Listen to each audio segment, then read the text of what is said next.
Welcome, dear friends, once again. And actually, today I got this newspaper, and it is actually today's newspaper only. But it would be great if I would have got this newspaper study, because the heading is the four things to watch out for in today's budget. चलो ठीक है, morning में newspaper आ जाता है तो ये भी ठीक है। चलो कि 11 बजे के आसपास जो हमारा बजट पेश हुआ, तो तब तक आदमी ये पूरे इन्फॉर्मेशन के साथ गो थ्रू हो जाता है। लेकिन मुझे ये स्कूल से आने के बाद ही मिला, लेकिन फिर भी इसको मैं देखना चाहूँगा, और जो मैं देखूँगा वो आपको भी दिखाना चाहूँगा। 4 things to watch out for in today's budget. National Democratic Alliance (NDA) government will present its budget in a very different political scenario compared to the last 10 years. The Bharatiya Janata Party (BJP) does not have a parliamentary majority of its own in the Lok Sabha, and it is critically dependent on the support of two regional parties, namely the Janata Dal United and Telugu Desam Party from Bihar and Andhra Pradesh. The budget will also have to cater to the political necessities of forthcoming elections in Maharashtra, Haryana, and Jharkhand later this year. While the economic survey presented study has restricted itself to flagging medium-term challenges for the Indian economy, the budget will have to be politically more hands-on. Here are 4 things will be worth watching out for in today's budget. वो क्या 4 चीज़ें हैं उसको हम देखने का प्रयास कर रहे हैं। तो पहला है, will the budget offer something to the middle class. ये बहुत बड़ी बात थी, और ये बहुत कहीं ना कहीं निराशाजनक कहा माना जाएगा, स्पेशली जो 15 लाख से ऊपर वाले जो स्लैब है उसके लिए, उनके लिए। The urban middle class have been known to be the BJP's most loyal support base. While they are expected to have benefited from the growth in formal sector of the economy and emerging trend such as growth in white collar job creating engines such as global capability centers, fiscal policy per se has given very little to them to the recent past. Among the most important expectations of the salary earning middle class crowd is income tax relief. जो slab rates income tax, जो एक तो surcharge है और cess है, और दूसरा है स्लैब रेट्स, जिसको हम इनकम टैक्स का जो रेट है, इनकम टैक्स के तीनों कंपोनेंट हैं, लेकिन इनकम टैक्स की बात कर रहे हैं, सेस और सरचार्ज की बात नहीं कर रहे। तो इनकम टैक्स का जो स्लैब रेट है, among the most important expectations of the salary earning middle class crowd is income tax relief. Will the budget offer some relaxation to this cohort by raising deductions limit or bringing down income tax rates? And HT analysis of 2021-22 income tax return data, they are the latest available figures, shows that some relief to the taxpayers in lower income brackets might not even lead to a large loss in revenue for the government, as they have a very small share in total taxable income. तो income tax का ये data जो है 2021-22 का है, और share in total ITR और share in gross income. Total जो इनकम टैक्स रिटर्न है उसमें कितना शेयर है, तो अब 2.5 लाख इनका शेयर ग्रॉस इनकम में कितना 2.1 है, और शेयर इन टोटल ITRs में कितना है 15.8। आप इस सोच लीजिए कितना बड़ा शेयर दे रहा है ये salaried class. My God, 2.5 to 5 lakhs।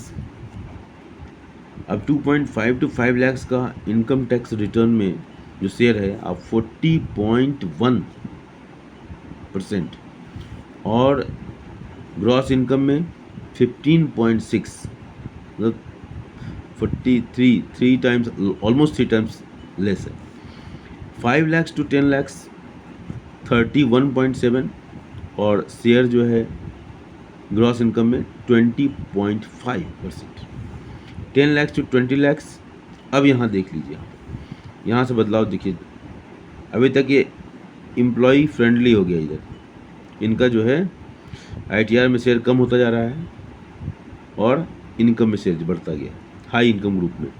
10 lakhs to 20 lakhs 8.6% in total income tax returns, while share in gross income 11.2. 20 lakhs to 25 lakhs 1.1 share in total ITR, share in gross income 2.5. 25 lakhs to 50 lakhs 1.8% share in total ITR, share in gross income 5.7. 50 lakhs to 1 crore 0.5 इनका share है ITR में, और इनका gross income में share कितना है 3.5। More than 1 crore 38.8, ठीक है, और इनका 0.3, ठीक है। तो ये एक हार्ड रियलिटी है इंडियन इकोनॉमी की, कि कैसे जो जिनका शेयर ITR में ज़्यादा है वो है लोअर इनकम ग्रुप के लोग, ठीक है, और शेयर इन ग्रॉस इनकम में कितना है तो अपर इनकम ग्रुप के लोग। तो एक फैक्ट यहाँ से निकल कर आता है। इसके बाद जो दूसरा जो है प्रोविजंस जो देखने लायक है, जैसा कि ये इस पेपर में डिमांड है इस पेपर की, तो दूसरा प्रोविजन है will it boost welfare and rural spending. तो ये बात तो सबको मुझे मालूम ही थी कि वेलफेयर और रूरल स्पेंडिंग, स्पेशली जो लो इनकम ग्रुप के लोग हैं उनके लिए वेलफेयर और रूरल इकोनॉमी तो फोकस पॉइंट है ही है गवर्नमेंट का। तो ये तो मुझे पॉजिटिव उम्मीद थी, और बजट जब आज आ गया है तो उसमें देख रहा हूँ कि मैं है बहुत कुछ तो नहीं कहा जाएगा, लेकिन बट इट इज़ देयर। जैसे मुद्रा योजना में जो इन्वेस्टमेंट कैप इन्होंने बढ़ाया है तो उसका एग्जांपल है, बाकी मैं इसको पहले पढ़ लूँ। दिस इज़ वेयर द अंतरिम budget presented in February 2024 was extremely counterintuitive. The government did not announce any major increase in its flagship schemes such as PM Kisan, and announced a sharp reduction in revenue spending, excluding interest payments in real terms. The 2024 interim budget was thus very different from 2019 one. Does the government think that the fiscal conservatism cost it political capital in the elections? Will it make amends to this strategy in the run-up to the crucial state elections later this year? Will it boost spending in key welfare schemes or introduce some new schemes altogether? Doing this will entail an increase in the share of revenue spending compared to the interim budget presented in February. The budget will give an insight into the government's thinking on these issues. Share of revenue spending excluding interest payments in total spending of central government. Share of revenue spending, जो revenue spending है interest payment को छोड़ के, interest payment को जोड़ भी दिया जाए तो रेवेन्यू का स्ट्रक्चर बड़ा ही बढ़ जाए, लेकिन वो हमारे वेलफेयर में काम नहीं आएगा। इंटरेस्ट पेमेंट तो है वो अगर डोमेस्टिक भी हो सकता है और इंटरनेशनल भी हो सकता है। जो पैसा हम बोरो करते हैं उस पर इंटरेस्ट देते हैं, वो भी हमारे रेवेन्यू एक्सपेंडिचर का पार्ट होता है। लेकिन अगर मान लीजिए 10 रुपये रेवेन्यू 100 रुपये रेवेन्यू एक्सपेंडिचर है, अगर मान लीजिए उसमें से 80 पैसा चला जाता है, 80 रुपये चला जाता है इंटरेस्ट पेमेंट में, तो 20 रुपये ही हमारा कहीं और दूसरे एम्प्लॉय की वेलफेयर के लिए जो स्कीम्स वगैरह हैं वो चलाने के लिए होगी। तो ये देखना ज़रूरी है कि इंटरेस्ट पेमेंट पर ज़्यादा फोकस है, ठीक है, लेकिन यहाँ पर क्या दिया गया है एक्सक्लूडिंग इंटरेस्ट पेमेंट। तो ये एक अच्छी बात है कि जो डेटा हमारे पास है वो इंटरेस्ट पेमेंट को छोड़ के है। तो share of revenue spending excluding interest payment in total spending of central government. तो अब ये देख लीजिए कि 54.6, ठीक है, 1979-80 से उठाया गया है। तो 79-80 से मतलब आप ये मान लीजिए कि 75 में इमरजेंसी लागू किया गया था, 77 में जनता पार्टी की गवर्नमेंट बनी थी, और 79-80 मतलब फिर ये हमको लगता है यूपीए की सरकार आ गई। तो 54 पॉइंट मतलब यूपीए उस समय तो नहीं था, मतलब कांग्रेस की सरकार आ गई गवर्नमेंट। तो 54.6 यहाँ पर है, और ये अलग अलग समय में देखिए इसका जो ग्राफ है ग्राफ यहाँ पर कहीं ना कहीं थोड़ा हल्का फ्लक्चुएशन है, बट ऑलमोस्ट ये 1981 82, और फिर इसके बाद देखें तो 86 85, ये अभी राजीव गांधी की सरकार चल रही है। उसका 92 93 से बीच में ये डिस्टर्बेंसेस हुआ है, जहाँ पर ये सरकारें बदली हैं, बीपी सिंह और देवगौड़ा और ये सब, इंद्र कुमार गुजराल वगैरह। अब फिर देखिए, फिर यहाँ से क्या हुआ, share revenue spending excluding interest payment ये बढ़ रहा है, और देखिए लगातार 2003 यहाँ बढ़ा है, यहाँ पर 99 80 98 ये अटल जी की सरकार है, तो ये मतलब बढ़ना अच्छी बात है, तो बढ़ा है। फिर इसके बाद 2003 4 ये लगभग 3 तक ये सरकार थी, फिर इसके बाद 4 में, फिर 5 में ये फिर और तेजी से बढ़ा है, ये और अच्छी बात है, ठीक है। अब देखिए फिर यहाँ पर देखिए पीक पॉइंट था कब, 2020-21 में 68.5। अब यहाँ पर कोविड का एक इम्पैक्ट मुझे देखने को लगता है कि कोविड का इम्पैक्ट और इसके वजह share of revenue spending excluding interest payment, ठीक है, ऑफ सेंट्रल गवर्नमेंट, ये डिक्लाइन हुआ है, और इसका ट्रेंड अभी भी ये डिक्लाइन का बना हुआ है, ठीक है। तो इसको अगर हम ऊपर लेके आए, और ये इतना गिरा हुआ है नीचे कि वो जो हम यहाँ से जो कंपेयर करना स्टार्ट किए हैं 54.6, ये 51.7, तो इसमें गिरावट है। तो इस बात को भी एक बुस्ट, क्या मतलब वेलफेयर जो रूरल स्पेंडिंग पर बुस्ट होगा या नहीं होगा, क्योंकि ये जो रेवेन्यू एक्सपेंडिचर जो का घटना अदर देन जो इंटरेस्ट पेमेंट है, ये वेलफेयर ये शो करता है कि वेलफेयर के मेजर्स पर स्पेंडिंग कम हो रही है, और ये हाँ ठीक है, ये एक्स्ट्राऑर्डिनरी सिचुएशन थी throughout the world, it was it had hampered the growth process and government has cut short their expenditures looking for future uncertainty. So but now when economy is taking the U shape, or you can turning positive, showing positive sign, then it need to be improved. Now third point is, will it engage with the criticism of correcting India's inverted duty structure? Okay, इस point को हमेशा से ये बड़ा ही complicated issue रहा है कि जो टैक्स स्ट्रक्चर जो है, जो ड्यूटी चार्जेस लगते हैं, है हमेशा आरोप रहा है कि इन्वेस्टर्स को और ज़्यादा बूस्ट मिलना चाहिए, एंटरप्रेन्योरशिप मिलना चाहिए, तो इस पर फोकस करने की बात की। Will it engage with the criticism of correcting India's inverted duty structure? Giving a big boost to manufacturing has been this government's big priority, and rightly so. While it has launched the Make in India campaign and production linked incentives schemes to boost manufacturing, a consistent criticism of the government's policies has been its reluctance to correct the inverted duty structure IDS on tariffs. IDS refer to a tariff regime where duties on the intermediate products are higher than that on finished products. अब यहाँ पर देखिए ना, यहाँ पर क्या कहा जा रहा है कि government policies has been its reluctance to correct, ठीक है, the inverted duty structure on tariffs. IDS refers to a tariff inverted duty structure. IDS refer to a tariff regime where duties on intermediate products are higher than that on the finished products, which eats into the competitiveness of manufacturers trying to manufacture things at home and export them outside. To be sure, the government claims to have taken steps to correct this problem, and that its characterization has to be done on case by case basis rather than some generic measures.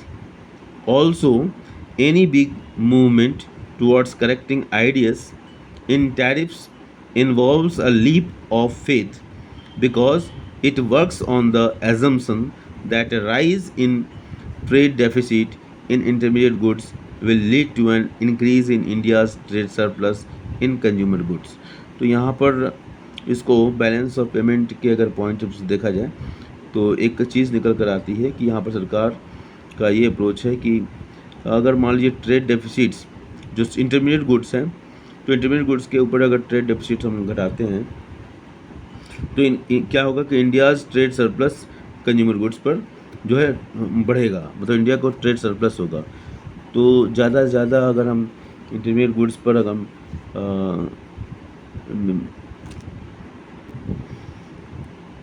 हम इस पर tax मतलब घटाते हैं intermediate goods के ऊपर, तो इससे क्या होगा कि अगर उसका कॉस्ट ऑफ प्रोडक्शन कहीं ना कहीं फ्रेश गुड्स जो बनेगा तो वो सस्ता होगा, और उस पर जब सरप्लस के रूप में हो सकता है कि जब एक्सपोर्ट करें तो उस पॉइंट ऑफ व्यू से हम इसको समझ सकते हैं।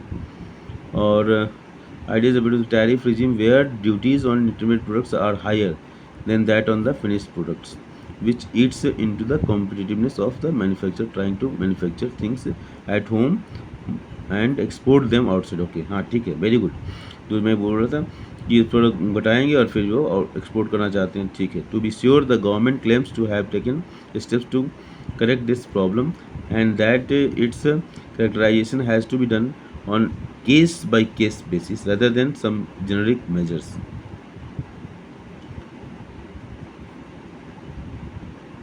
ठीक है, तो ये गवर्नमेंट का जो अप्रोच है कि ये तो ठीक है, ये तो मतलब मुझे लग रहा कि ये वास्तव में ये इससे एफडीआई में भी वृद्धि होगी, और ये भी कहा सकता है कि एफडीआई से ज़्यादा मतलब महत्वपूर्ण ये है कि एंटरप्रेन्योरशिप के लिए काफ़ी फ़ायदेमंद होगा।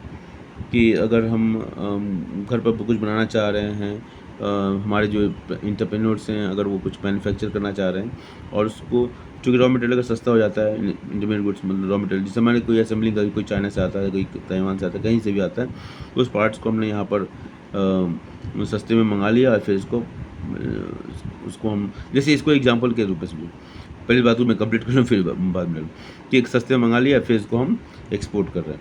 आप ब्रिटिश इरा को ध्यान रखिए कि भारत से जो चीज़ें जाती थी, रॉ मटेरियल जाती थी, सेमी फिनिश्ड गुड जाता था यहाँ से, और वही चीज़ें फिर वापस में वहाँ पर फिनिश्ड करके वापस भारत को भेजी जाती थी और भारत को महंगी कीमत पर देना पड़ता था।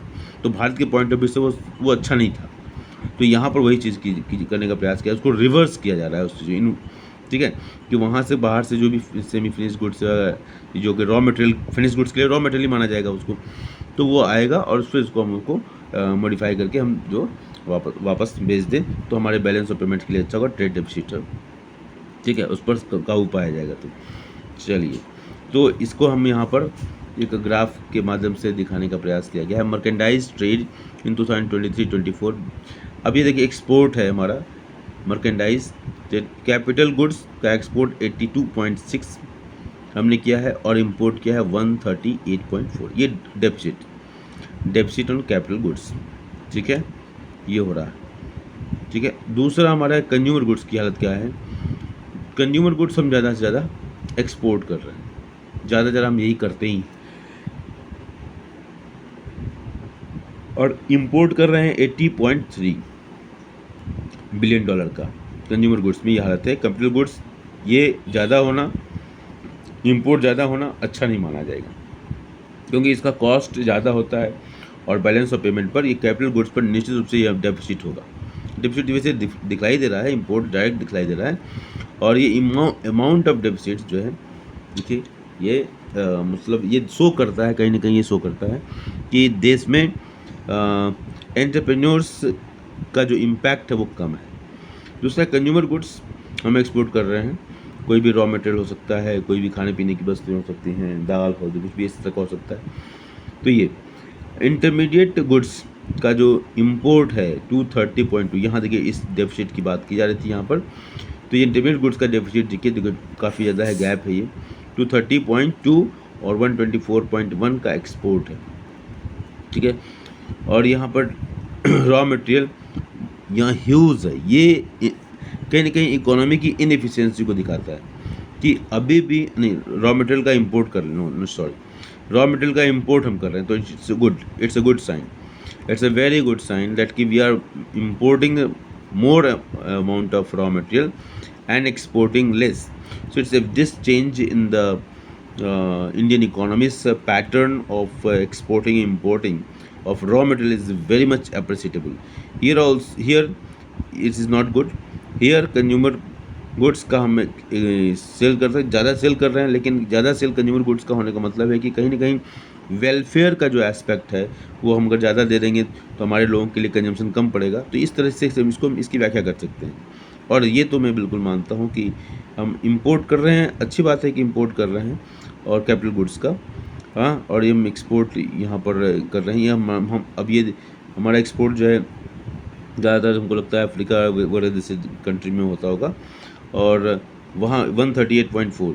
लेकिन अब कैपिटल गुड्स का इम्पोर्ट कैपिटल गुड्स का तो अच्छा माना जाता है।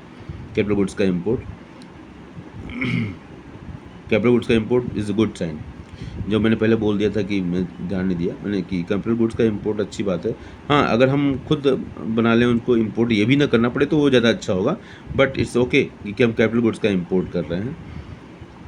चलिए, ताकि हम फर्दर इनकम जनरेट कर पाएँ। चलिए, तो ये लास्ट हमारा जो है जिसको ध्यान देने की ज़रूरत है, ये हमारा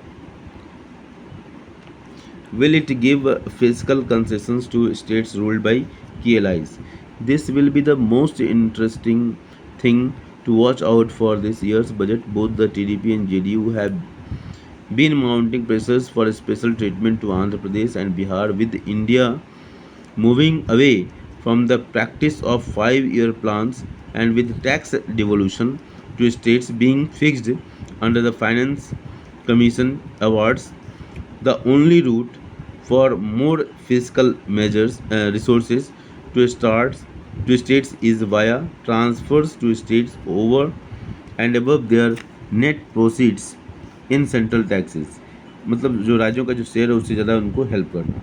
Any significant increase in transfer to the select states is bound to eat into the fiscal room, और इसका प्रभाव पड़ेगा वित्तीय घाटा, वित्तीय बोझ पर पड़ेगा। Available to the central government for other things, तो सेंट्रल गवर्नमेंट के पास पैसे कम बचेंगे दूसरी और स्कीम पर ध्यान केंद्रित करने के लिए। And could also result in similar demand from other state, और ऐसा अगर इस 2 स्टेट्स के लिए किया जाता है तो बाकी स्टेट भी इस तरह का डिमांड करने लगेंगे। ये एक बहुत बड़ा प्रेशर होता है सरकारों के ऊपर।